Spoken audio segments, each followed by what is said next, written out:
Alors, donc comme je vous disais tantôt, Monsieur Tanoué, alors ce qui va se passer, c'est très simple, d'accord? On va utiliser votre numéro, d'accord? On aura accès à votre téléphone et à partir de votre téléphone, vous allez voir que vous pourrez m'appeler sans même que vous n'ayez à toucher votre téléphone, d'accord? D'accord. C'est ce qui va se passer. Donc, n'ayez crainte, ça va se limiter seulement qu'ici, d'accord? C'est pour le cadre de l'exercice. Oui, c'est pour le cadre de l'exercice, rassurez-vous. Et je répète, c'est quelque chose à ne pas faire, d'accord? Faire du piratage est illégal et n'ayez jamais accès à des données ou à des dossiers qui ne sont pas, écoutez bien, qui ne sont pas à vous. C'est dangereux. C'est mon nom qui apparaît là. Donc, comme là, vous pouvez le constater. J'ai mon téléphone qui n'a émis aucun appel, mais mon nom affiché ici. Voilà. Ah, c'est de la magie ça. Donc, ça va continuer à sonner. Et là, si on allait plus, dans ce qu'on veut faire, on pourrait même ajouter sa voix. C'est-à-dire, quand la personne va décrocher, ce serait sa voix. C'est pas vrai. D'accord. Il va communiquer, la personne va communiquer avec M. Tanoué, pensant que c'est lui, pourtant ce n'est vraiment pas lui.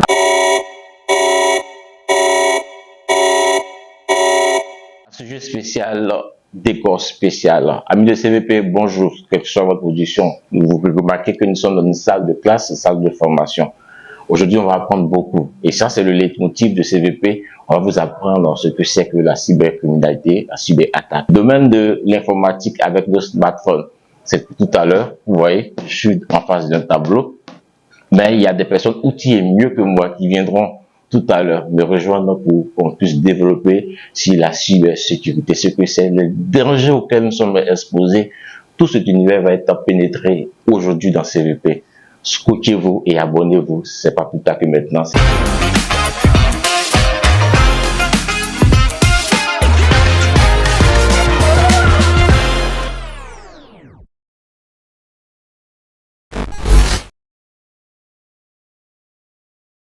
Alors, amis de CVP, nous recevons pour vous la directrice académique de cet institut, Madame Kausol Dubari. Thank you. Bonjour. Alors, bien bonjour à vous, Monsieur Tanoué. Merci d'accepter l'invitation de CVP. Merci à vous, c'est un honneur d'être avec vous, avec votre équipe dynamique. Merci. Alors, aujourd'hui, comme on est avec le CVP, nous sommes là vraiment pour vous dire des choses très sensibles, surtout concernant la cybertechnologie, la cybercriminalité, cybersécurité. Alors, comme monsieur a bien présenté, Monsieur Tanoué, je suis Madame Kaushal Darbori, épouse Ngoran. Alors, je suis la directrice académique de M Cyber Security Institute. On est là en Côte d'Ivoire. Ça fait bientôt 4 ans. Et je suis d'origine mauricienne, très fière de l'être. Et je salue aussi toutes les papes mauriciennes qui me regardent. Et aussi, salue aussi toutes les papes ivoiriens qui me regardent. C'est une chose très sensible. Quand on parle de la cybertechnologie, on parle de tout. Pour moi, c'est quelque chose qui est très important parce que dès que vous vous réveillez le matin, vous avez votre smartphone, vous avez votre téléphone. C'est un réflexe. Voilà, vous avez tout. Vous avez besoin de ça. C'est un réflexe important. Alors moi, je veux que les gens comprennent, surtout, je vais parler aux gens qui doivent comprendre l'importance de la technologie. Regardez-les, dites-le. Voilà, ils doivent comprendre et vraiment l'importance de la technologie, surtout quand il s'agit de la cybersécurité. Nous sommes là ici pour vous former, pour vous éduquer, pour vous informer, pour vous aider et surtout d'apporter la solution à tous vos problèmes que vous rencontrez. Parce que c'est très fréquent, Monsieur Tanoué, de nos jours, les gens rencontrent pas mal de problèmes. Oui, et il y a des mauvais comportements, par ignorance, par méconnaissance. On utilise notre téléphone, notre smartphone comme on veut. Même les enfants aujourd'hui, au bas âge, utilisent le smartphone. Les enfants aujourd'hui, ils peuvent prendre le téléphone, ils jouent. À quoi est-ce qu'ils sont exposés en général? Très grave. Je vous dis, je prends l'exemple de chez moi-même. Ma petite qui a 3 ans, elle a demandé à son papa d'avoir qu'elle veut un smartphone pour communiquer avec sa grand-mère. Elle a eu son smartphone et puis ça, la demoiselle a commencé à communiquer. Mais après, elle est partie sur YouTube. Elle est en train de regarder des vidéos de Barbie qui n'est vraiment pas bien pour les enfants de son âge. Et elle est exposée à des vidéos qui n'est pas à son âge. Je comprends pas comment est-ce que les parents peuvent accepter ce genre de choses-là, parce qu'il y a des chaînes aussi qui doivent être bannies pour les enfants, et il y a tout type de choses qui rentrent. Parce que c'est pas pour rien qu'on met des fois barre 12, barre 16, barre 18, barre 5, il y a tout type de choses, mais c'est très important de prendre ça en considération. Alors, vous avez aussi des entreprises qui rencontrent pas mal de soucis de nos jours avec le staff. Les staffs complotent des choses dans les entreprises, des failles qui arrivent, et nous sommes là pour trouver la faille et trouver aussi la solution de cela. Alors, au niveau de l'Institut, votre académie, quel est le procédé pour pouvoir intégrer l'académie? C'est simple et facile. Bon, bien sûr que vous devez avoir le bac, bien sûr, pour faire une formation chez nous. Vous avez le bac, vous pouvez rentrer, et surtout, je regarde vraiment de côté psychologie. Parce qu'il y a des gens qui viennent se faire former pour faire autre chose. D'accord. Tu vois, peut braquer des banques, peut arnaquer. Ils sont là avec toutes les seules choses mentales. Donc moi, c'est un travail que je fais au début avec eux. Bien sûr, je les pose des questions. Si tu n'es pas apte pour faire ce genre de formation, je sais déjà, et je te dis carrément, je peux pas te former. Okay. Je peux pas te former. C'est pas l'argent, mais c'est un danger. Former des hackers, vous voulez dire? Bien sûr, le hacking, la cybersécurité, le hacking, vous avez tout type de niveau, et on travaille parmi les meilleurs, avec les meilleurs, qui est Monsieur Ngoran Abraham, bien sûr, et je vais revenir dessus. C'est quelqu'un vraiment qui fait un travail formidable en Côte d'Ivoire. Faites-vous former, c'est important. C'est important pour vous et pour les autres. Parce que si tu peux t'aider toi-même, tu peux aider les autres aussi. Mais moi, j'ai quelque chose encore très important. Toi qui m'écoutes, je pense que si tu te fais former, exige surtout une certification. Pourquoi? Parce que tu vas pouvoir travailler ici, en Côte d'Ivoire comme ailleurs. Et tu as des facilités de visa, de travail. Parce que quand tu déposes ta certification sur la table d'embarquement pour visa, c'est-à-dire automatiquement tu es prise, tu peux avoir le visa, et surtout tu peux trouver du travail facilement. C'est très important. Est-ce qu'il y a des critères pour véritablement postuler au niveau de votre institut? Est-ce qu'il y a des âges limites ou pas, en dehors du questionnement ou bien de l'intégration psychologique que tu bon, fais? Comme je viens de dire, c'est à partir du bac. D'accord. À partir du bac. Donc, on a aussi des travailleurs qui viennent de tout âge. La dernière fois, on a fait inscription d'un monsieur qui avait 56 ans. Mais jusqu'à aujourd'hui, il est avec nous. Il se forme lundi, mardi et mercredi. Dans quel domaine particulièrement? Lui, il est en banque. C'est manager de banque. D'accord. Dans une banque à Macquarie. Il travaille il est là avec nous. Et vraiment, il fait sa formation tranquille. Hein. Alors aujourd'hui, c'est un métier d'avenir, on pourrait le dire, pour les jeunes qui sont très fertiles. Non, c'est pas on peut dire, c'est carrément cela.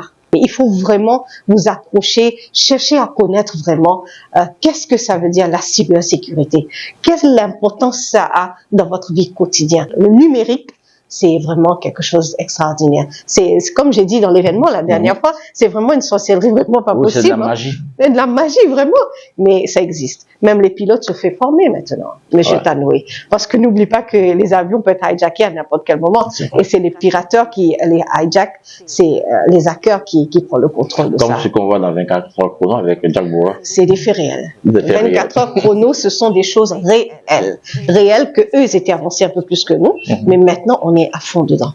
Et moi, je profite encore une fois de vous dire, venez vous faire former à M-Cyber Security Institute, à Cocody, Bonhumeur Cocody, Laurier 6. Le numéro à retenir, c'est 07 98 21 98 66 et le 01 03 91 84 80.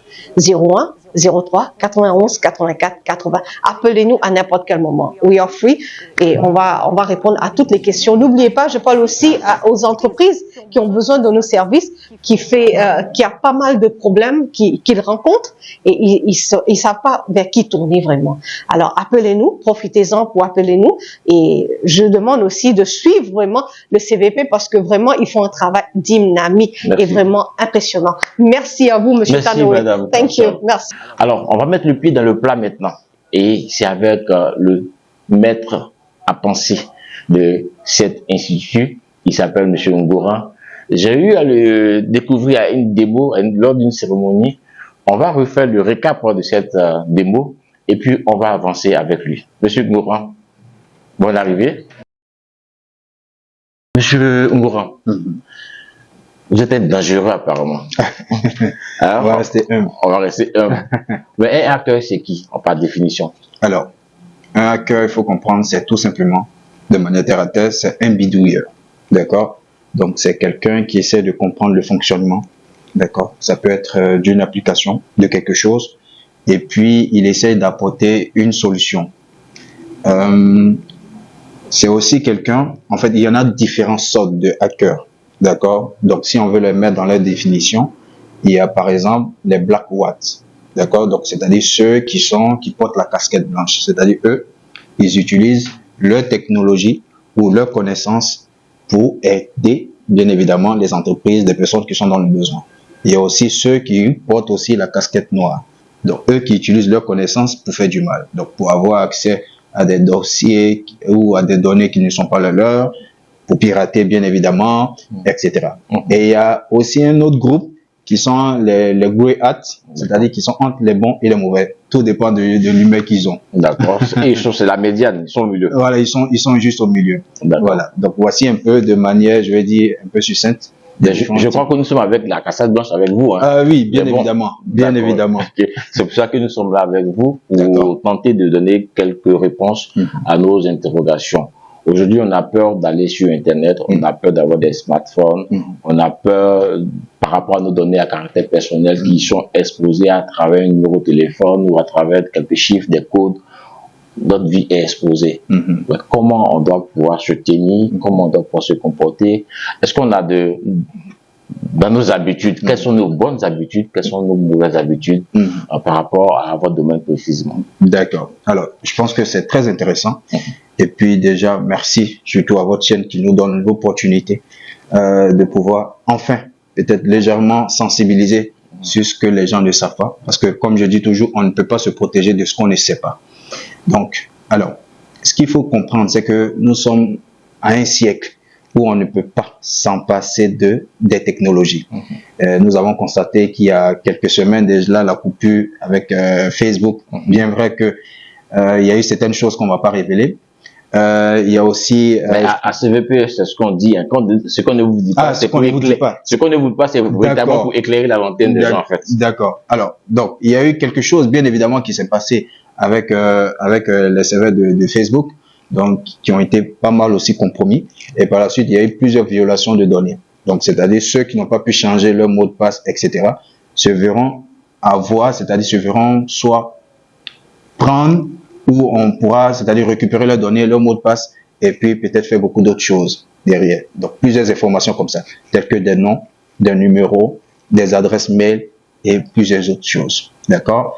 Et là, on constate en Côte d'Ivoire, je crois, depuis hier, qu'il y a une coupure de connexion Internet et on a vu le monde paniquer, le monde chaos. Pour dire que on ne peut rien faire, évidemment, sans les technologies, sans la connexion Internet.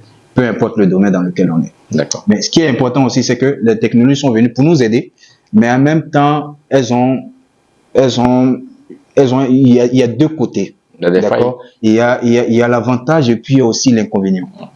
L'avantage est que ça vous permet de pouvoir communiquer sur Internet, de pouvoir avoir votre entreprise, de pouvoir vous faire connaître, de pouvoir tisser des partenariats, de pouvoir vendre en un mot sur Internet et partout au monde. Et l'inconvénient est que derrière ce que vous utilisez comme application, il y a ce qu'on appelle la possibilité de pirater vos données. D'accord? On va aller pas à pas. Aujourd'hui, nous sommes là spécialement pour ça et on va vous expliquer les choses telles qu'elles sont. Alors, comprenez une seule chose. Lorsque vous avez un téléphone dans votre main, sachez qu'aujourd'hui, de nos jours, on utilise beaucoup plus les téléphones que les ordinateurs. Donc, avec les téléphones, on fait tout. Avec les téléphones, on communique. On passe des messages, on fait des transferts d'argent, on prend des photos, on fait des Snapchat, on converse sur WhatsApp, etc. Donc, sachez une chose, les téléphones ne sont pas plus sécurisés que votre vie. D'accord? De cette même manière, vous communiquez. Il y a aussi la possibilité pour des gens, des personnes malveillantes telles que des hackers, des pirates informatiques, d'avoir accès à vous. Comment? Par des liens, sur des liens auxquels vous cliquez, sans toutefois vous en rendre compte, via même des photos que vous recevez, via des PDF, des fichiers PDF bien dessus, et puis aussi même le plus choquant, via juste un seul numéro. Par votre numéro, on peut aussi avoir accès à vous. C'est grave ça. C'est grave. Voilà. Et pourtant, on voit afficher, placader un peu partout dans la ville des numéros qui sont affichés comme ça. Donc, ces personnes sont exposées alors. Alors, Très souvent, quand je vois des personnes qui laissent leur numéro sur des réseaux sociaux un peu partout, je ricane parce que elles ne savent pas ce qu'elles font. Elles ne savent pas ce qu'elles font parce que obtenir un numéro d'une tierce personne, c'est une mine d'or. Point à cœur. C'est parce que derrière le numéro, il y a votre identité. Derrière le numéro de téléphone, il y a votre personne. Derrière le numéro de téléphone, on peut savoir où vous êtes, principalement et exactement. Donc, avec le numéro de téléphone, on peut se faire passer pour vous. Vous voyez? Donc, avec le numéro de téléphone, on peut même vider votre compte. Mobile money, en griffe, si on veut le dire ça comme ça. Mais nous, on ne le fait pas, hein. Rassurez-vous, on ne le fait pas. Donc, il y a tout ce genre de choses qui se passent. Figurez-vous qu'il y a, par exemple, pour des personnes, on va rentrer maintenant là dans le vif du sujet. D'accord. Des personnes qui téléchargent des applications. Ça peut être des applications de jeux, telles que Ludo, et puis récemment, on voit beaucoup dans les téléphones des gens, smartphones surtout, CCleaner, l'application de nettoyage. Derrière ce genre d'application, vous savez, il y a ce qu'on appelle des chevals de Troie. D'accord? Ce sont des applications qui semblent être légitimes, bonnes, mais derrière qui cachent en leur sein des fichiers malveillants, d'accord, qui ont accès en arrière-plan dans votre téléphone. Donc, qui peut récupérer vos messages, qui peut récupérer vos conversations, qui peut récupérer vos photos, etc., etc., etc. D'accord? Donc, télécharger ces applications sans toutefois savoir réellement. Et puis, vous faites une erreur qui est très souvent impardonnable, c'est que quand vous téléchargez une application, vous ne lisez jamais le mot d'utilisation. Et ça, c'est très dangereux. Très souvent, même, c'est vous-même qui accordez la possibilité à l'application de prendre des informations de vous en arrière-plan. Et c'est ce qui se passe. Et là, pas plus tard qu'il y a quelques jours, je suis tombé sur une application où on dit clairement, faut mâcher un peu, ça va te donner l'argent. Si tu mâches, tu fais, c'est pas 100 km, ça va te donner l'argent. Laissez-moi rire. Une application ne donne pas l'argent. D'accord? C'est juste pour récupérer vos données derrière. D'accord? Et il y a aussi des personnes qui reçoivent des liens. Ça peut être des liens, peu importe. Ça peut être un lien qui provient, par exemple, d'une entité, d'une amie, d'un ami, etc. Parce que sachez que quand une personne veut vous avoir, je dis toujours que quand un hacker veut réellement vous avoir, en montant, en descend, il vous aura. On n'a pas de moyen de barrière. Maintenant, je vous explique. Quand je dis on monte en dessin, il vous aura, vous savez, la première faille, ce pourquoi il y a du piratage, c'est parce que la première faille revient à l'homme. L'être humain reste le facteur majeur du piratage. C'est lui qui favorise cela. Vous voyez? Donc, vous pouvez seulement faire attention sur ce que vous cliquez. Donc, tout à l'heure, je parlais des liens. Vous pouvez recevoir un lien. Il y a ce qu'on appelle le clickjacking. D'accord? C'est tout simplement la possibilité, lorsque vous cliquez sur un lien, c'est-à-dire qui télécharge une application malveillante en arrière-plan. D'accord? Ça, c'est pour les téléphones. Et il y en a aussi pour les ordinateurs, qui téléchargent une application en arrière-plan et qui récupèrent aussi, c'est-à-dire les données. D'accord? En fait, au niveau des téléphones, des smartphones, il faut comprendre que tout ce qui est comme lien, application, etc., ont pour un même objectif. D'accord? C'est tout simplement la possibilité de récupérer vos données derrière. Et quand je vois des personnes qui sont sur Snap, qui tirent des photos, des vidéos, qui font des vidéos, je ne sais quoi, et qui le cachent dans une partie de Snap qu'on appelle My Ace, si je prononce bien, et qui disent que jamais on pourra savoir ce qui se passe là-bas ou ce qui se trame là-bas. C'est bel et bien faux. D'accord? C'est bel et bien faux. Arrêtez ça. Sinon, un jour, vous risquez de voir vos données apparaître sur la toile. D'accord? Un conseil aussi qui est très important, n'allez jamais aux toilettes avec votre téléphone. Tout à l'heure, dans les démos, vous verrez pourquoi il ne faut jamais aller dans les toilettes avec votre téléphone. Parce que du simple fait que vous connectez à Internet, votre téléphone devient un objet connecté. Ok. Donc, un objet connecté, une fois qu'il est connecté à Internet, il apparaît quelque part et il laisse des identifiants. D'accord? Donc, si l'appareil est vulnérable, automatiquement, on peut activer la caméra de cet appareil-là. À distance, sans même que vous ne sachiez.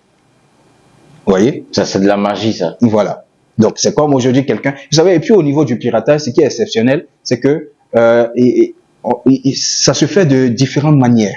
D'accord. D'accord? Il y a du piratage qu'on fait de corps à corps. il y a ce qu'on fait à distance, sans même qu'on ait accès à la victime. Il y a aussi le piratage qu'on peut aussi le faire par réseau. C'est-à-dire, vous êtes chez vous à la maison, vous êtes connecté à votre Wi-Fi, quelqu'un n'est même pas chez vous, peut-être il est hors de chez vous, mais il arrive à casser le mot de passe de votre Wi-Fi et il a accès à ça, il voit tout ce que vous voyez. Il voit tout ce que vous faites. Ça, c'est le piratage par réseau. Et c'est possible. D'accord? Donc, c'est-à-dire qu'une fois qu'il a accès, maintenant, il est dans ton réseau, il peut voir ce que tu fais sur ton ordinateur, il peut voir ce que tu fais sur ton téléphone, etc. C'est-à-dire, ça, c'est ce qu'on appelle dans le hacking. On n'est vraiment pas à l'abri, hein. Je vais dire, on n'est vraiment pas en sécurité. D'accord? On n'est vraiment pas en sécurité. J'ai beaucoup mal quand des personnes qui disent moi je ne serai jamais victime de piratage ou est-ce que moi on va me pirater, parce que la vraie question c'est pas est-ce que, c'est quand est-ce que, parce que c'est juste une question de temps.